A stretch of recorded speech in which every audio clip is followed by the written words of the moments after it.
What's up, everybody? SuperDorks fan here, and I'm going to do this entire weekly update here in the news desk area because, as many of you know, I don't have the GT currently because it's being fixed, and you can go watch yesterday's video if you want to hear the whole update on that.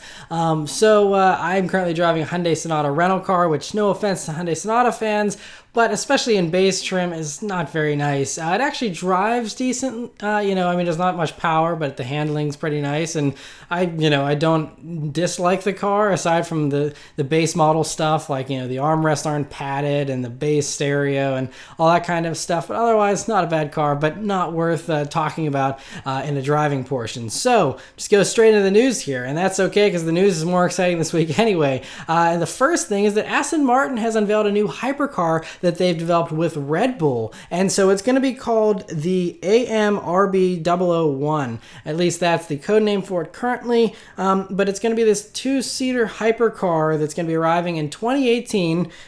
We don't have too many details. We know it's going to use a naturally aspirated V12. We don't know how much horsepower. It's going to be built in the same plant that built the 177, and it's just a lightweight carbon fiber structure here. They're going to be doing 99, anywhere between 99 and 150 road versions, and they're also going to have 25 race-only versions as well. And it's pretty awesome. It's going to be an impressive performer. They're saying it's going to have 1 horsepower per 1 kilogram of weight, which is the same as the Koenigsegg 1-to-1. So should make for a very impressive performer. I think it looks decent. The front end doesn't wow me that much. Honestly, I just wish they would have made a road-going version of the Vulcan. I think that would have been a great successor to the 177. Been a really cool car. I mean, this I'm sure will probably perform even better than the Vulcan will, but that just looks so much cooler in my opinion.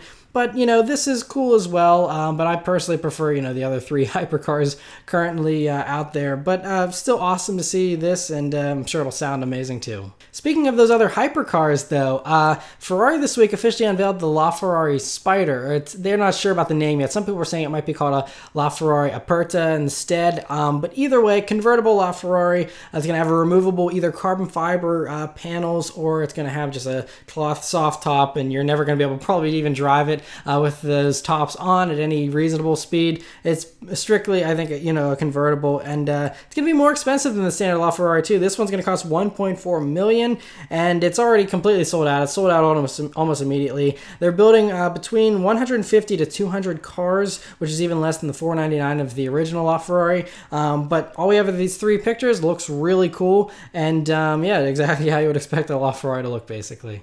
Some other great news. Now, just last week I mentioned how the Dodge Viper has been killed off, and that's very sad, that they aren't going to be building anymore after this model year.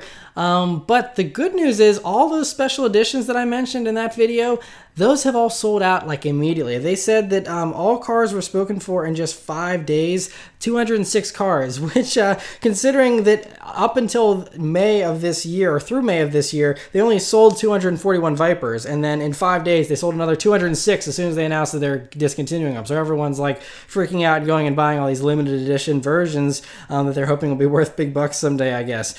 So because of this huge demand for these limited edition final edition Vipers, Dodge has agreed to make one more final edition called the Snakeskin ACR, which is much like the other Snakeskin one they made, just with the ACR trim on it instead.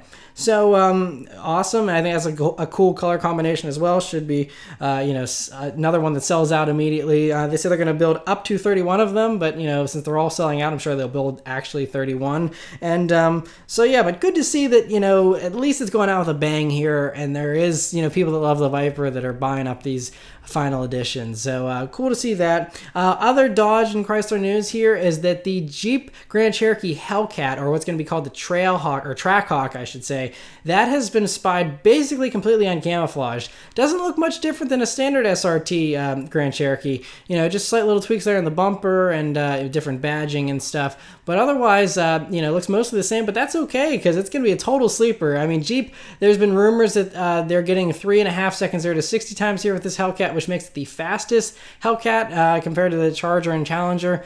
So it should be very impressive, and just great to see that hopefully that will be coming here pretty soon. And a couple of cars that were spied this past week. The first is the new BMW Z5, which is the successor to the Z4 that has been rumored, that it's kind of rumored, kind of confirmed that it's also going to be the underpinnings for the new Supra. BMW gets the new Z5 out of the deal, and Toyota gets a new Supra. And so here we're seeing the BMW version, of course, being a convertible, has a cloth top, which is different from the Z4, which was a retractable hardtop. I think they said they're going for that, to obviously lower the weight of the car with a cloth top, and help with the performance improvements and things like that. So cool to see that. They're saying that this will be coming for the 2019 model year, which means we're still not going to see production version, until 2018. They said it should be on the auto show circuit next year probably, and so look for the non-camouflage version to show up at least by then, if not sooner. We know they're probably going to have a mix of 4 and 6-cylinder engines like you see in all the other BMW sporty vehicles and stuff like that, and I'm sure they'll probably do maybe an M version at some point as well, in addition to possibly doing a new another hardtop version, much like they did for the Z4 coupe. So cool to see that, and yeah, hopefully we see more images of the new Supra at some point soon too. Also, Mercedes was out this week testing the new Mercedes GLE, which is the replacement for the ML. That we have a current GLE on the market, but it's just kind of a refreshed ML. This is a totally new, from the ground up vehicle. It seems looks a little sleeker. I mean, heavily camouflaged still, and the headlights and taillights look kind of weird and definitely not production, I don't think. So really hard to say what it's going to look like, but it's out testing, and who knows, probably will arrive sometime next year. And the final news story this week, not too much to talk about, just a few stories here. But the final thing is Chris Evans has announced that he's leaving Top Gear. Now, I haven't really talked too much about the new season of Top Gear. I've only seen a few episodes so far. I wasn't super impressed, but Chris Evans was definitely my least favorite person of the group. But he has stepped down now. There's rumors it's about some kind of sex assault allegations and things like that. I'm not sure if that's why, or if it just didn't work out, because Matt LeBlanc was reportedly wanting to get rid of him. He was like, either I'm going or he's going, one or the other. He did not like the way reportedly Chris Evans had treated the the other cast members and the crew and audience members and all that kind of stuff. So I'm not sure if that's the reason why, or if the BBC pushed him out or what, but at the end of the day, Chris Evans will not return for the next season of Top Gear. So they said they won't replace Chris Evans, though. So they're just going to continue on with the other remaining cast members there. And, hopefully there'll be more Chris Harris and all the other, everyone. I enjoyed all of them, honestly, aside from Chris Evans. So it should be good for the new Top Gear here, hopefully, whenever the new season starts up again later on this year, I believe. And so, yeah, cool to see that. But anyway, that's it for all the news this week, guys. So like I said, no car portion. But thank you guys very much for watching, and I'll see you next week. Take care.